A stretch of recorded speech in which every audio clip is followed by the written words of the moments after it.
Welcome back to the third and final segment of NTV Exclusive. I have my guest here with me, Councillor Dominic from Barking and Dagenham, who also in his oh God, I've lost my words here because I'm looking at welfare rights. This is what we've drafted in Dominic for, and we're going to try to answer your questions as much as we can on that. Dominic, we've covered so much, but a few things we probably haven't looked at. I know I've got a caller on the line, but just before I take this call, I mean, generally, the few things that we might not have looked at, which is probably worthwhile people knowing about, if you can just share that with us. Well, yeah, I think it's the significance of the impact on people, and I think it's key that many people will be affected by this, certainly over the coming months, certainly universal credit. And I think if you're claiming benefits at this point in time, if you're claiming tax credits, you're claiming housing benefit, you're claiming job seekers allowance or employment support allowance, and you've got a family, it's going to come to you soon. And I think the advice is that if you're worried about your situation potentially, or you don't know whether it's going to affect you, then you need to get advice. I mean, most London boroughs will have a CAB, or will have a similar organisation that will be able to give some welfare advice, will be able to do income checks for you to see you're getting everything. But the key thing with all of this is not to wait until the very last moment. Try and plan ahead, try and look at your options, look at your budgeting capability, look at how your income possibly can be increased, and do it early, so that actually you're not going to be suddenly panicking when the change occurs. Dominic, I'm going to go straight over to a phone call. We have brother Shamim from Upton Park. Hello, assalamu alaikum Shamim. ভাইয়া আমার আরো দুটো প্রশ্ন ছিল। জি বলো ভাই। যেমন প্রথম প্রশ্নটা হলো সরকার কি পারে না যখন ব্রেক্সিট থেকে বের হয়ে যাবে, ইউরোপিয়ান থেকে বের হয়ে যাবে, ব্রেক্সিটের পর সরকার এই জিনিসটা তো করতে পারে, যেমন যখন প্রথম যারা ইউরোপীয় ইউনিয়নে আসছে, যে দেশগুলো 2002-এ মানে প্রথম ইউরোপীয় ইউনিয়ন ইংল্যান্ড সহ ওই দেশগুলোকে রেখে, কারণ এখনকার দেখতেছি যেভাবে অন্যান্য দেশে পোল্যান্ড এবং হাঙ্গেরি, তারপরে রোমানিয়ান যেভাবে ঢুকতেছে, আমারও এটা খুব খারাপ লাগতেছে, কারণ ইংল্যান্ডের জন্য এটা একটা এফেক্ট হয়ে দাঁড়াচ্ছে।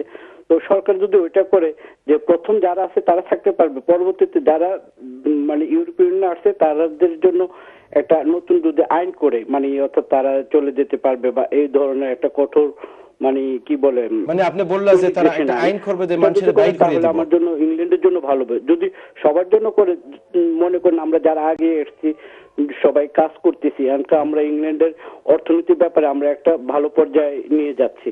অবশ্যই থ্যাংক ইউ শামীম ভাই। অবশ্যই এখান তো আমাদের ডমিনিক যেটা বলছেন যে অন্য দেশটা কি মানুষদের এখানে আইসে বহুত ফায়দা হয়েছে, তো বাইর করবার কোনো মাথাখানা উঠছে না। Okay, Shami bhai, thank you. আমি ইংরেজিতে বলি আমাদের যে ডমিনিকের কাছে। Actually, this was our previous caller, Shamim. He's called back again, right? Because his question, I think it's probably a fear amongst a certain portion of people that have come across from the European Union, and he mentioned from the early 2000s when there was a lot of people coming across from the Eastern European countries of Poland, Bulgaria, Romania, and there seems to be this fear of them being asked to return because they're a drain to the welfare. Right.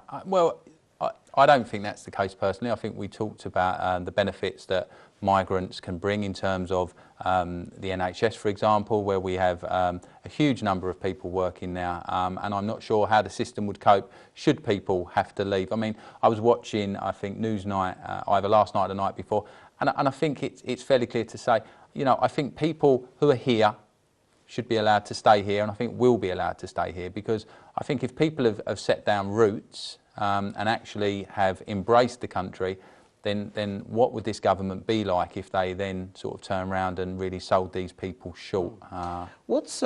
I mean, I'm probably going to ask you now sort of personally in the context of your community in Barking and Dagenham, because that's always been a very difficult topic on should they remain, should they go. I mean, what's the general opinion of people across Barking and Dagenham who have also felt the huge immigration income? Well, I think Barking and Dagenham clearly had huge change very, very quickly. Listen, and in any walk of life, when you have huge change, whether that's be in your own employment, so suddenly if you were to get 50 new people into your organisation or lose 50 people, that change is going to affect you, it's going to worry you, sometimes disproportionately, because we all fear change sometimes. What's stuff that we can't control, stuff we don't know about, actually can bring fear. So I think, look, did it happen very quickly in Barking and Dagenham? Absolutely. Did it give people time to adjust? It didn't, because you can't adjust that quickly. But I think the perception of the change actually outweighed the facts that were going on. So we had all the myths, we had all the issues about, well, your council housing is now going to people from abroad who can just come into this borough and actually take benefit, take your jobs, take your housing, and it just clearly wasn't the case. So I think perception has a lot to do with it, but of course it's very difficult in terms of, you know, community cohesion, getting different cultures, different races to sort of come together, but we're making really sort of big inroads in that in our borough, and I'm sure they are in other boroughs across London. So I think change is always difficult to deal with in any walk of life. I think if people have got a will to deal with it and want to embrace sort of change, then I think it can be incredibly successful and vibrant. Once the phone lines are clear, I want to quickly touch on another topic, because this one, and I'm sort of looking down and up repeatedly for it because it's confused me just as much, but the employment support allowance, which has been around, and the changes seems across media to be it's just going to become JSA. I mean, what should people really understand about the changes on ESA? Well, I think absolutely that's probably quite a good description. That historically, people on employment support allowance or ESA, people that have got health problems, that are struggling to find employment and have those barriers. Because look, it's one thing the government saying, well, we want to help you find employment. That's quite laudable. The fact of the matter is that message doesn't always get through to employers, because actually employers, I'm sure, although not all, would openly discriminate. Actually, if you've got a job of work to do, an employer, perhaps a small or medium-sized employer, actually needs to get the most efficient person for the job. So I think fundamentally there is no incentive sometimes for employers to give extra time, give extra mentoring to people with health problems, particularly maybe mental health problems. And I think that's the fundamental flaw in the system. It's all very well the government saying you need to do this, but actually it's filtering through to the employers to say you need to take a bigger percentage of people with health problems to actually you know, give people an opportunity. But the fact that they are just indiscriminately going to reduce the employment support allowance to the same level as people claiming job seekers allowance, frankly, is a disgrace, because people need extra finance to support, often whether that be a dietary issue, whether that be extra medication, whether they have to pay people to give them support in different ways. So actually just to take that money away from a really vulnerable group of people is absolutely disgraceful. It's the only phrase I can think for it, and I think the government should think long and hard before implementing that particular change. It's really interesting, because I'm going to relate that to benefit fraud, because it seems like the government hasn't been very what's the word I'm really looking for? It's not coming to me. But I mean, they haven't. In terms of benefit fraud, they've looked at a very small portion and made this big assumption, and yet it's almost role reversal to the ESA and those that are in need of medical support, because there's a big portion of people that need the additional support medically, yet they've been deemed as a small percentage. Have I perceived that correctly? Yeah, no, absolutely. You're right. They've sort of flipped their argument now, and I think that's the problem with this welfare reform, right? I mean, stripping it back to the very heart of it, it's financially led. And when you financially drive something, you lose sight of the people. And actually, these people become numbers, they become statistics, they become savings. And at that point in time, you've actually lost your care for people. So a government not looking at people in terms of how they lead their lives, just actually looking at, you know, pounds and pence to what they can save, are absolutely failing significant numbers of people. And the problem is with that, of course, it's often very short-sighted. So you might save an amount of money on one side, but actually who knows where those people are going to crop up in the system? Who knows whether they're going to attend more hospital appointments? Who knows whether perhaps antisocial behaviour that we mentioned earlier in terms of people being so desperate that they might turn to shoplifting or crime. A huge increase in food banks. Now, we're sitting here in 2017. Who thought that the increase in food banks would be so phenomenal across the country?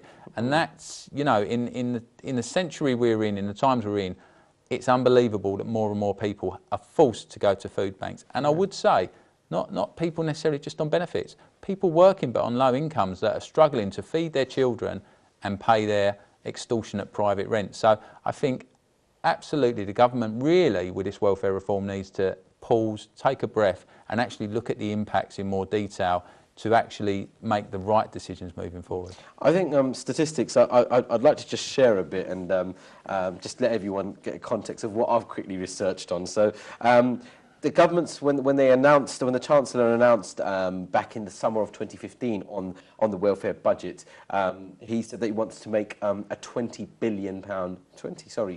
billion saving, which amounted to 445 million per annum. And at that time, when they looked at the tax credits and put in the restriction of tax credits of no more than 2 children, at that time, for the number of families that were 2 or more children claimants, there was 870,000, which is not a small figure. And I mean, if we now look at the final part of that report, was that the way they planned out the savings, it would appear that of them, 45% of the people that will be affected are Londoners.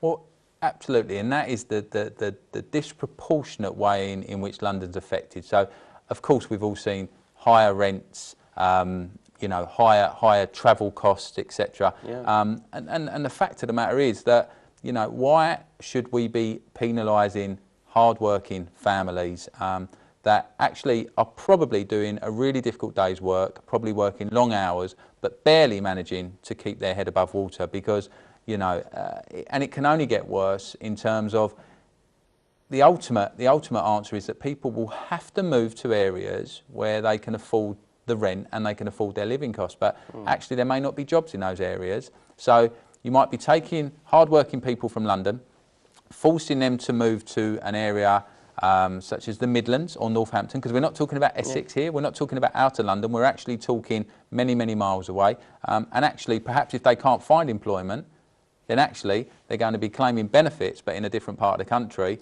So there are no savings. It makes no sense.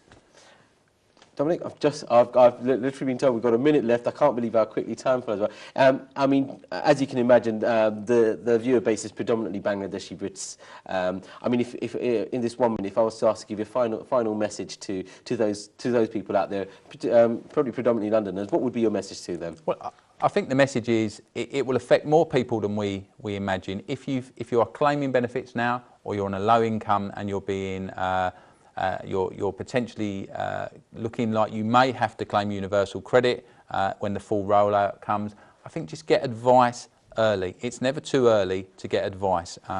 All agencies will be able to accommodate people.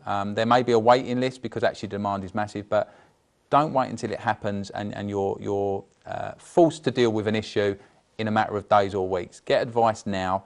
You'll be able to get good advice, not just on maybe changing benefits, but actually you may be missing a benefit, or actually there might be a referral route to upskill yourself. So I think ask early and get that support as soon as you can. Dominic, it's been an absolute pleasure to have you on NTV Exclusives, and I think this has been one of my most informative shows I've presented, so thank you very much. Thank you for inviting me. That's all we have time for. I'd like to thank all those phone calls that came through. I'd like to thank Dominic and the guys at NTV for setting this up. NTV Exclusive is going to take a break, but just to quickly recap on what we've spoken about today, I mean, I wish as well Dominic and his team and the continued works that they're doing on welfare rights, and they're fighting our cause out there. So it's not all doom and gloom. Okay, we've got these guys out there fighting it, but for those of you that just heard from Dominic there, you know, prepare in advance. Just Go and get the advice. The advice is there. You've got citizens' advice bureaus. You can go to local organisations that are having these welfare reform sessions. Go and get advice nice and just be prepared. Don't look at it negatively, even though there is negative out there. But know in the background that you've got gentlemen like Dominic that are out there that are going to fight your cause until the end, and which he's told you. I'm going to do my bit as well, and I hope I can start with this TV show. So those of you that have missed it, I hope you can catch this on YouTube in a few days' time. We've run out of time, so that's all I've got to say. I wish you all the best and get the advice where you need. All the best. Wassalamu alaikum wa rahmatullahi wa barakatuh.